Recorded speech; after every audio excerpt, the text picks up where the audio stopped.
ओम शांति। 14 अगस्त 2026। बाप दादा के मधुर महावाक्य। मीठे बच्चे, रोज अपने आप से पूछो कि मैं आत्मा कितना शुद्ध बना हूँ। जितना शुद्ध बनेंगे उतना खुशी रहेगी, सेवा करने का उमंग आएगा।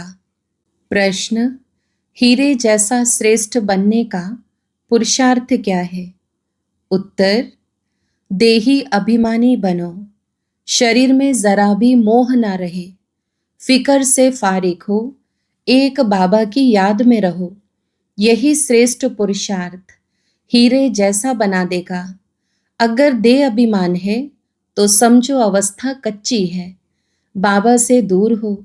तुम्हें इस शरीर की संभाल भी करनी है, क्योंकि इस शरीर में रहते कर्मातीत अवस्था को पाना है। गीत: मुखड़ा देख ले प्राणी। ओम शांति। बाप बच्चों को समझाते हैं कि जिसके योग बल से पाप कटते हैं उनको खुशी का पारा चढ़ जाता है। अपनी अवस्था को आप ही बच्चे जान सकते हैं। जब अवस्था अच्छी होती है तो सर्विस का शौक बहुत अच्छा होता है। जितना जितना शुद्ध होते जाएंगे उतना औरों को भी शुद्ध अथवा योगी बनाने का उमंग आएगा, क्योंकि तुम राजयोगी व राज ऋषि हो। हठयोग ऋषि तत्व को भगवान मानते हैं, राजयोग ऋषि भगवान को बाप मानते हैं। तत्व को याद करने से उन्हों के कोई पाप नहीं कटते हैं। तत्व के साथ योग लगाने से कोई बल नहीं मिलता है। कोई भी धर्म वाले योग को जानते नहीं हैं, इसलिए कोई भी सच्चा योगी बन वापस नहीं जा सकते। अभी तुम बच्चे अपनी अवस्था खुद भी जान सकते हो। आत्मा जितना बाप को याद करेगी उतना खुशी होगी। अपनी जांच रखनी है। बच्चे भी एक दो की अवस्था को, अपनी अवस्था को जान सकते हैं। देखना है हमारा कोई शरीर में भान तो नहीं है। देह अभिमान है तो समझो हम बहुत कच्चे हैं, बाबा से बहुत दूर हैं। बाप फरमान करते हैं, बच्चे तुम्हें अब हीरे जैसा बनना है। बाप देही अभिमानी बनाते हैं। बाप को देह अभिमान होता नहीं, देह अभिमान होता है बच्चों को। बाप की याद से तुम देही अभिमानी बनेंगे। अपनी जांच करते रहो, हम कितना समय याद करते हैं। जितना याद करेंगे उतना खुशी का पारा चढ़ेगा और अपने को लायक बनाएंगे। ऐसे भी मत समझना कि कोई बच्चे कर्मातीत अवस्था को पहुंच गए हैं। नहीं, रेस चल रही है। रेस जब पूरी होगी तब फाइनल रिजल्ट होगी। फिर विनाश भी शुरू हो जाएगा। तब तक यह रिहर्सल होती रहेगी जब तक कर्मातीत अवस्था आ जाए। हम किसी की बुराई नहीं कर सकते, अंत में ही सबका पता पड़ेगा। अभी तो थोड़ा टाइम पड़ा है। यह दादा भी कहते हैं, मीठे बच्चे अभी थोड़ा समय पड़ा है। इस समय एक भी कर्मातीत अवस्था को पा न सके। बीमारी आदि होती है, इसको कर्म भोग कहा जाता है। भोगना का और किसको पता नहीं पड़ता है, वह अंदर की पीड़ा होती है। अभी एक रस अवस्था किसी की बनी नहीं है। जितनी कोशिश करते हैं उतना विकल्प तूफान बहुत आते हैं। तो बच्चों को कितनी खुशी रहनी चाहिए। विश्व का मालिक बनना कोई कम बात है क्या? मनुष्य साहूकार है, बड़े बड़े बंगले हैं तो खुशी रहती है, क्योंकि सुख बहुत है। अभी भी तुम बाप से अथाह सुख लेते हो। जानते हो बाबा से हम राजा ही लेंगे। शांति में इतना खुशी नहीं होती जितनी धन में खुशी होती है। सन्यासी घर बार छोड़ जाए, जंगल में रहते थे, कभी पैसा हाथ में नहीं रखते थे, सिर्फ रोटी लेते थे। अभी तो कितने धनवान हो गए हैं। सबको पैसे की चिंता बहुत है। वास्तव में राजा को प्रजा का ओना रहता है, इसलिए लड़ाई का सामान रखते हैं। सतयुग में तो लड़ाई आदि की बात होती नहीं। अभी तुम बच्चों को खुशी होती है। हम अपनी राजाई में जाते हैं, वहां डर की कोई बात नहीं होती, टैक्स आदि की बात नहीं। यह शरीर की फिक्रात यहाँ रहती है। गाया जाता है, फिकर से फारिग स्वामी। तुम जानते हो, फिकर से फारिग होने के लिए अभी हम इतना पुरुषार्थ करते हैं, फिर 21 जन्म लिए कोई फिक्रात नहीं रहेगी। बाबा को याद करने से तुम बहुत अडोल रहेंगे। रामायण की कथा भी तुम्हारे पर है, तुम ही महावीर बनते हो। आत्मा कहती है, हमको रावण हिला नहीं सकता। वह अवस्था पिछाड़ी को आएगी, अभी तो कोई भी हिल जाएंगे। फिक्रात रहेगी। जब विश्व में लड़ाई लगेगी तब समझेंगे अब टाइम आ गया है। जितना बाप को याद करने का पुरुषार्थ करेंगे उतना फायदा होगा। पुरुषार्थ करने का अभी ही समय है, फिर तो विनाश की धूमधाम होगी। अभी तो शरीर में भी मोह रहता है ना। बाबा खुद कहते हैं, शरीर की संभाल रखो, अंतिम शरीर है, इसमें ही पुरुषार्थ कर कर्मातीत अवस्था को पाना है। जीते रहेंगे, बाप को याद करते रहेंगे। बाप समझाते हैं, बच्चे जीते रहो। जितना जिएंगे उतना बाप को याद कर उच्च वर्षा लेंगे। अभी तुम्हारी कमाई होती रहती है। शरीर को निरोगी तंदुरुस्त रखो, गफलत नहीं करनी है। खान पान की संभाल रखेंगे तो कुछ नहीं होगा। एक रस चलन से शरीर भी तंदुरुस्त रहेगा। यह अमूल्य तन है, इसमें पुरुषार्थ कर देवी देवता बनते हो तो बलिहारी इस समय की है। खुशी रहनी चाहिए। जितना बाप और वर्षे को याद करेंगे उतना नारायणी नशा चढ़ा रहेगा। बाप की याद से ही तुम उच्चते उच्च पद पाएंगे।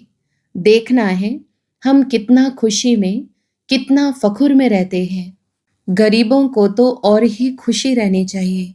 साहूकारों को तो धन का फिक्र रहता है। तुम्हारे में कुमारियों को तो कोई फिक्र नहीं है। हाँ, कोई के मित्र संबंधी गरीब है तो संभाल रखनी पड़ती है, जगाते भी रहना है। अगर नहीं जगते हैं तो फिर कहाँ तक मदद करते रहेंगे। बाबा कहते हैं ना, तुम सर्विसेबल खुद बनो, वह स्त्री को रूहानी सर्विस में दो।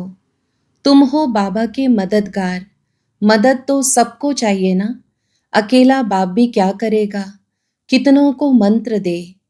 हम तुमको देते हैं, तुमको फिर औरों को देना है, कलम लगाना है। बच्चों को कहते रहते हैं, जितना हो सके मददगार बनो, मंत्र देते जाओ। तुम्हारे शास्त्रों में भी है कि सबको पैगाम दिया था कि बाप आए हैं, वर्षा लेना है तो बाप को याद करो, देधारियों को याद नहीं करो। अपने को आत्मा समझ बाप को याद करेंगे तो तुम्हारे विकर्म विनाश होंगे और वर्षा मिल जाएगा। गीता तो बहुत सुनते सुनाते हैं, उसमें प्रसिद्ध अक्षर है मन मना भव। बाप को याद करो तो मुक्ति को पाएंगे। सन्यासी भी यह पसंद करेंगे। मध्याजी भव अर्थात जीवन मुक्ति। बच्चे बाप के बनते हैं तो बाप कहते हैं, बच्चे तुम्हारी आत्मा पतित है, पतित चल नहीं सकेंगे। यह समझने की बातें हैं। तुम भारतवासी सतो प्रधान थे, तमो प्रधान बने, अब फिर सतो प्रधान बनना है। तो बाप कहते हैं, पुरुषार्थ करो तो ऊंच पद मिलेगा। भक्ति तो जन्म जन्मांतर करते आए हो। तुम जानते हो, पहले पहले अव्यभिचारी भक्ति शुरू हुई, अभी कितनी व्यभिचारी भक्ति है। शरीरों की भी पूजा होती है, वह है भूत पूजा। देवताएं फिर भी पवित्र हैं, परंतु इस समय तो सब तमो प्रधान है, तो पूजा भी तमो प्रधान होती जाती है। अभी बाप को याद करना है। भक्ति का अक्षर कोई नहीं बोलना है। हाय राम, यह भी भक्ति का अक्षर है। ऐसे कोई पुकार नहीं करनी है, इसमें कुछ भी उच्चारण करने की बात नहीं। ओम शांति भी घड़ी घड़ी नहीं कहना है। शांति माना अहम आत्मा शांत स्वरूप है, सो तो है ही, इसमें बोलने की बात नहीं रहती। दूसरे कोई मनुष्य को कहेंगे ओम शांति। वह तो अर्थ जरा भी नहीं समझेंगे। वो लोग तो ओम की बड़ी बड़ी महिमा करते हैं, तुम तो अर्थ समझते हो, फिर ओम शांति कहना भी फालतू है। हाँ, एक दो से ऐसे पूछ सकते हो, शिव बाबा की याद में हो, जैसे हम भी बच्चे से पूछता हूँ, यह किसका श्रृंगार करती हो? बोलती है, शिव बाबा के रथ का। यह शिव बाबा का रथ है ना, जैसे हुसैन का रथ होता है ना। घोड़े को श्रृंगार करते हैं, घोड़े का अर्थ नहीं समझते हैं। धर्म स्थापन करने वाले जो आते हैं, उनकी आत्माएं पवित्र होती हैं। पुरानी पतित आत्मा धर्म स्थापन कर न सके। तुम धर्म स्थापन नहीं करते हो, शिव बाबा तुम्हारे द्वारा करते हैं, तुमको पवित्र बनाते हैं। वो लोग भक्ति मार्ग में बहुत श्रृंगार आदि करते हैं, यहाँ श्रृंगार पसंद नहीं करते। बाबा कितना निरहंकारी है, खुद कहते हैं, हम बहुत जन्मों के अंत के भी अंत में आता हूँ। पहले सतयुग में होगा श्री नारायण, श्री लक्ष्मी से भी पहले श्री नारायण आएगा। वह तो बड़ा होगा ना, इसलिए श्री कृष्ण का नाम गाया हुआ है। श्री नारायण से भी श्री कृष्ण की महिमा जास्ती करते हैं। श्री कृष्ण की ही जन्माष्टमी मनाते हैं, श्री नारायण का बर्थडे नहीं मनाते। यह कोई नहीं जानते कि श्री कृष्ण सो श्री नारायण। नाम तो बचपन का ही चलेगा ना। फलाने ने जन्म लिया, उसका बर्थडे मनाते हैं, इसलिए श्री कृष्ण का ही मनाते हैं। श्री नारायण का किसको पता नहीं। पहले पहले शिव जयंती, फिर है श्री कृष्ण जयंती, फिर राम की। शिव के साथ गीता का भी जन्म होता है। शिव बाबा आते ही हैं बहुत जन्मों के अंत के जन्म में। बुजुर्ग अनुभवी रथ में ही आते हैं। कितना अच्छा समझाया हुआ है, तो भी किसकी बुद्धि में नहीं आता। बाप कहते, यह ज्ञान प्रायः लोप हो जाता है। जब मैं आकर सुनाऊं, तब तुम भी सुना सकते हो। अभी तुम बच्चे जानते हो, हम भविष्य में एक्यूरेट यह देवी देवता बनेंगे। बाबा ने 2-3 प्रकार के साक्षात्कार किए थे। यह बनूंगा, ताज वाला बनूंगा, पगड़ी वाला बनूंगा। 2-4 राजाई के जन्मों का साक्षात्कार किया था। अभी तुम समझ सकते हो, इन बातों को दुनिया में और कोई समझ नहीं सकते। हाँ, इतना समझते हैं, अच्छा कर्म करेंगे तो अच्छा जन्म मिलेगा। अभी तुम पुरुषार्थ ही भविष्य के लिए कर रहे हो, नर से नारायण बनने का। तुम जानते हो, हम यह पद पाएंगे। यह खुशी जास्ती उनको रहेगी जो कर्मातीत अवस्था को पाने का पुरुषार्थ करते रहते होंगे। कहते हैं बाबा, हम तो मम्मा बाबा को फॉलो करेंगे, तब तो तख्त पर बैठ सकेंगे। यह भी समझ चाहिए, कितनी हम सर्विस करते हैं और कितना खुशी में रहते हैं। खुद खुशी में रहेंगे तो दूसरों को भी खुशी में लाएंगे। अंदर कोई खराबी होगी तो दिल खाती रहेगी। कोई कोई आकर कहते हैं, बाबा हमारे में क्रोध है, यह भूत है हमारे में।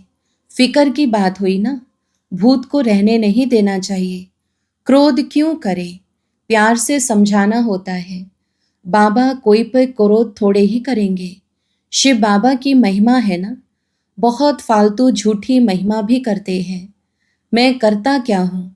मुझे कहते हैं, आकर पतित से पावन बनाओ।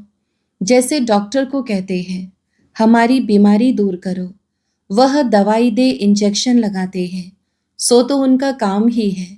बड़ी बात थोड़े ही है। पढ़ते ही हैं सर्विस के लिए, जास्ती पढ़ते हैं तो जास्ती कमाई करते हैं। बाप को तो कोई कमाई नहीं करनी है, उनको तो कमाई कराना है। बाबा कहते, मुझे तुम अविनाशी सर्जन भी कहते हो। यह जास्ती महिमा कर दी है। पतित पावन को कोई सर्जन नहीं कहा जाता, यह सिर्फ महिमा है। बाप तो सिर्फ कहते हैं, मुझे याद करो तो तुम्हारे विकर्म विनाश होंगे। बस मेरा पार्ट ही है तुमको यह समझाने का कि मामेकम याद करो। जितना याद करेंगे उतना ऊंच पद पाएंगे। यह है ही राजयोग का ज्ञान। गीता जिन्होंने पढ़ी है उनको समझाना सहज होता है। तुम पूज्य राजाओं के राजा बनते हो, फिर पुजारी बनेंगे। तुमको मेहनत करनी है। तुम विश्व को पवित्र बनाते हो। कितना भारी मर्तबा है। तुम सब अंगुली देते हो कलयुगी पहाड़ को पलटाने। बाकी पहाड़ आदि कुछ भी है नहीं। अब तुम जानते हो नई दुनिया आनी है, इसलिए राजयोग जरूर सीखना है। बाप ही आकर सिखलाते हैं। सतो प्रधान बनना है। जो कल पहले बने होंगे उनको समझाने से जचेगा। बात तो ठीक कहते हैं। बरोबर बाप ने कहा था, मन मना भाव। अक्षर संस्कृत है। बाप तो हिंदी में कहते हैं, मुझे याद करो। अभी तुम समझते हो हम कितने ऊंच धर्म उच्च कर्म वाले थे। तब तो गायन है, 16 कला। अब फिर ऐसा बनना है। अपने को देखना है कहाँ तक हम सतोप्रधान बने हैं, पावन बने हैं। कहाँ तक नरकवासियों को स्वर्गवासी बनाने की सेवा करते हैं। अच्छा, मीठे मीठे सिकिलधे बच्चों प्रति माता पिता बाप दादा का याद प्यार और गुड मॉर्निंग। रूहानी बाप की रूहानी बच्चों को नमस्ते। हम रूहानी बच्चों की भी रूहानी माता पिता बाप दादा को याद प्यार, गुड मॉर्निंग और नमस्ते। धारणा के लिए मुख्य सार। पहला, बाप समा निरहंकारी बनना है। इस शरीर की संभाल करते हुए शिव बाबा को याद करना है। रूहानी सर्विस में बाप का मददगार बनना है। दूसरा, अंदर में कोई भी भूत को रहने नहीं देना है। कभी किसी पर क्रोध नहीं करना है। सबसे बहुत प्यार से चलना है। माता पिता को फॉलो कर तख्त नशीन बनना है। वरदान, स्वार्थ शब्द के अर्थ को जान सदा एक रस स्थिति में स्थित होने वाले सहज पुरुषार्थी भव। स्पष्टीकरण, आजकल एक दो में जो लगाव है वह स्नेह से नहीं लेकिन स्वार्थ से है। स्वार्थ के कारण लगाव है और लगाव के कारण न्यारे नहीं बन सकते। इसलिए स्वार्थ शब्द के अर्थ में स्थित हो जाओ, अर्थात पहले स्व के रथ को स्वाहा करो। यह स्वार्थ गया तो न्यारे बन ही जाएंगे। इस एक शब्द के अर्थ को जानने से सदा एक के और एक रस बन जाएंगे। यही सहज पुरुषार्थ है। स्लोगन, फरिश्ता रूप में रहने से कोई भी विघ्न अपना प्रभाव डाल नहीं सकता।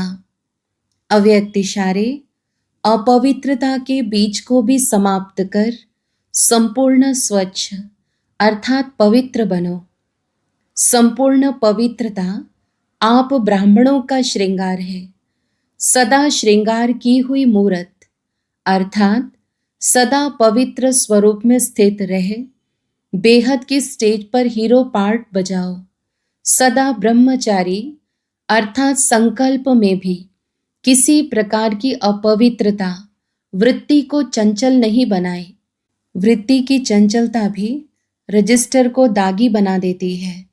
इसलिए वृत्ति से भी सदा ब्रह्मचारी बनो। अच्छा, ओम शांति।